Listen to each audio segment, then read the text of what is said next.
So why do we as scientists do research? Is because we get our jollies from getting some results? Partially, yes. But I also feel there's a deep sense of connection with our research. It becomes personal. Now, what is important to me is water quality and water research. And I'm hopeful during this presentation you get a feel of why. So I am from Ringsend. So this is literally a stone throw away from University College Dublin. And it is situated right on the estuary of the River Liffey, right at Dublin Bay. And there's a couple of things unique about Ringsend itself, not just the people. So it was usually known as a fishing village, but it has a deep, deep heritage with both around. There's two clubs located down here, good rivalry. There's the St. Patrick's Round Club and the Stella Maris Round Club.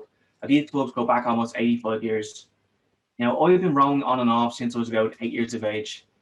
All my family and friends, at some stage of their life, have been involved with rowing. My uncles, my brother, my sister, my friends. Currently now, still a marathon club. I have my cousin, my sister, and my three nieces all involved in rowing. So it's a nice little family down there. So growing up, water quality was always something I was acutely aware of. Literally growing up on the River Liffey, and then I also had Stanley Mountain, Mary and Strand. So these are beaches or bathing waters. So I was always acutely aware of what was going on. And then fast forward to my undergraduate and my postgraduate research, I think there was a sense of inevitability that would be involved, not just water quality, but actually water quality in Dublin Bay itself. Now that's all thanks down to being involved with a acclimatised team. So the acclimatised team are obviously located in University College Dublin, and one of their main goals, among many, is focusing on at-risk bathing waters in Dublin Bay. So there's obviously issues here. Now it's not just actually just for Dublin Bay itself. These are issues all across the island of Ireland. But what makes it personal for me is that it's literally my locality. So we see some of the issues here. So we see Stanley Mount, but also Marion Strand. There was so much issues going on that it was recently declassified as a bathing water this year and failed to reach the sufficient standards over the last 4 years. Now, what causes these bathing restrictions? Well, it's a thing we also look for, and that is fecal pollution. Now, there are many routes that fecal pollution can get into the waters, unfortunately. We can have wastewater treatment plants discharging. We could have combined sewer overflows kicking in after really, really heavy rainfall events. We can have diffuse agricultural pollution.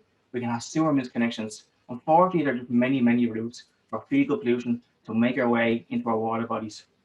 Now, I know when I probably said fecal pollution and water, the first thing that came to your mind was, and that's understandable. So, what do we actually look for? Well, we look for these two guys, and these are based off the a bit of regulation from Europe, essentially. And these are E. coli and intestinal enterococci. Now, we look for these for two reasons. Well, a couple of reasons. One, they are found in really large abundances in the guts of warm-blooded mammals such as ourselves. They do not readily replicate in the environment itself. And really importantly, these are the guys are not going to make you sick, but are more of a proxy for other stuff that may be in the waters itself that could potentially make us ill. And I know we're all kind of armchair epidemiologists at the moment. What you've literally found from the studies was when these guys go up, the chances are that we have an increased risk of contracting certain illnesses. So at this point, we have issues with the beach. I'm coming from the water myself. I want to look at some of the issues here. So it's taken out here that Dublin Bay itself is not this enclosed environment. It has many, many rivers and streams which discharge directly into the bay. And long story short, I picked three of the larger rivers which discharge into the bay: the River Liffey, the River Tolk, and the River Dodder. Now, these three rivers range geographically large distances, relatively because this is Ireland.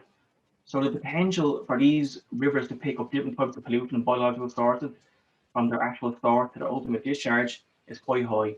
So I wanted to investigate one, how polluted these rivers are and what type of impact they could have on downstream rivers, the bathing waters that we are worried about. So some initial results. So we can see E. coli on the left and intestinal enterococci on the right.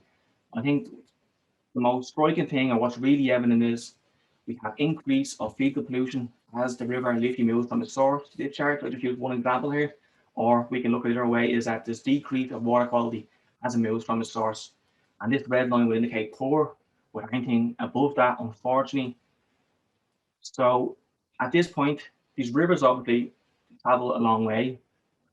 So they could be under different land uses. So the Environmental Protection Agency, the EPA, characterizes the dominant form of land use depending on the area itself. So thinking obviously if you have agricultural land with farms or you're in the city, you will be characterized as urban. So we kind of keep this in mind later on. But we can see the urban areas tend to have the higher level of absolute pollution. And we can also see that the levels creep above it quite a lot. And if these levels are found in actual bathing waters, it could initiate a fail. And that means that we can't get in the water ourselves. So at this point, we just didn't want to look at only fecal pollution. We want to look at other stuff that's associated with fecal pollution, namely antimicrobial resistance. So what is antimicrobial resistance? Well, it's essentially the microbe is a catch-all term that encompasses your bacteria, virus, fungi, and parasites. And so it's when these guys develop, acquire, inherit certain mechanisms, which we call genes, which allows them to overcome the effect of certain drugs, certain antimicrobials that they once may have been susceptible to. And that's a bad issue. Now, how does this link in with actual fecal pollution itself? Good question. So fecal pollution can act as is selective pressure. What do I mean by selective pressure? Well, when we take drugs, like drugs to treat certain infections or animals or livestock, there's times when that drug may not be fully metabolized, and thus it may be released in feces itself, and that may make its way back into the water via the many routes we discussed earlier on. And essentially what's happening is you'll have that mixed population at the start, and if you have the drug itself coming into the water, you have the resistance level on the lower end, the drug will do its job, they'll die off, and eventually the final population will be more resistant than the environment itself. And that's not good. So if you look at some of the results for looking at the levels of antimicrobial resistance, the levels of resistance in the actual environment itself. So the still one of LATEM, these are actually just the mechanisms. So these were what are coding for that mechanism, which allows us to overcome the effect of that drug itself. And again, you start to see levels of increase. It's not quite as striking with your fecal pollution, because again, this is a natural phenomenon within bacteria itself. But if we add that selective pressure, we are going to increase the levels of it in the environment itself. And then, so what we could see is, again, urban areas tended to have the higher absolute levels of it, and they also had more prominence. So when I sampled this over the years period, I had more positives for these resistance over the year period. So at this point, we wanted to look at, again, for employing this land use thing and what the impact is. Does the location, the dominant form of land use, as per the EPA, does it impact, does it shape these waters? So do sample points in agricultural areas tend to behave more similar to the other agricultural sampling points, even among the three rivers? And or would it just be a big mishmash of data at the end when we actually do the analysis? So based on our prior knowledge, so we're thinking right now, we should see a three grouping structure based on the colors here. And if there is some type of tangible impact of land use, we should see a cluster, a grouping which mirrors that. So a three group structure, hopefully. Well, depends which way you look at it. And that is essentially what we saw. So we see this tree grouping structure, which aligns with our characteristic or characterization of the land use. And it's really interesting results. So it kind of indicates that there is some type of impact of land use. And our lab at the moment is kind of developing that a little bit more. So even though we looked at a couple of these resistant genes, we're starting to look at more of the microbial communities as a total. And that's where we are to research right now. So if you're going to take anything away from this presentation itself, it is not that I'm an exceptionally good rower. I am not. It is that upstream pollution in all its forms can have detrimental impact on downstream waters.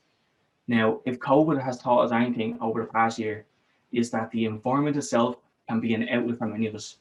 It's the place we turn to when we had the lockdowns. Our parklands, our forests, our beaches, or maybe our new hobby of sea swimming. But essentially, we must look after our environment, and in return, the environment will look after us. So I want to say thank you to the Climate team, Bin Mayer, and all the rest of that group, and to Craig for giving the dig gauge. It's been brilliant, and even all the other contestants. So thanks very much for listening, and hopefully not too many questions.